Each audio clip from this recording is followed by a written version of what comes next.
ప్రసంగి గ్రంథము 8వ అధ్యాయము. జ్ఞానులతో సమానులైన వారెవరు? జరుగువాటి భావమును ఎరిగిన వారెవరు? మనుష్యుల జ్ఞానము వారి ముఖమునకు తేజస్సునిచ్చును, దాని వలన వారి మోటుతనము మార్చబడును. నీవు దేవునికి ఒట్టు పెట్టుకుంటివని జ్ఞాపకము చేసుకొని రాజుల కట్టడకు లోబడుమని నేను చెప్పుచున్నాను. రాజుల సముఖము నుండి అనాలోచనగా వెళ్ళకుము. వారు తాము కోరినదెల్లా నెరవేర్చుదురు కనుక దుష్కార్యములో పాలుపుచ్చుకొనకుము. రాజుల ఆజ్ఞ అధికారము కలది. నీవు చేయు పని ఏమని రాజుతో చెప్పగలవాడెవడు?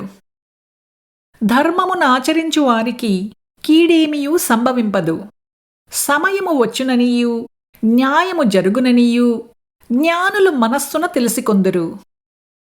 ప్రతి సంగతిని విమర్శించు సమయమును ఏర్పడియున్నది. లేని ఎడల మనుష్యులు చేయు కీడు బహుభారమగును. సంభవింపబోవునది నరులకు తెలియదు. అది ఏలాగు సంభవించునో వారికి తెలియజేయు వారెవరు?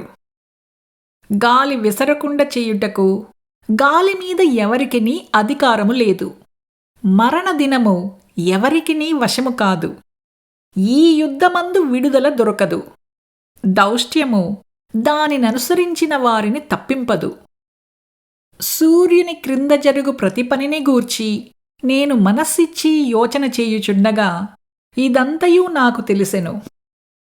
మరియు ఒకడు మరియొకని పైన అధికారి అయి తనకు హాని తెచ్చుకొనుట కలదు.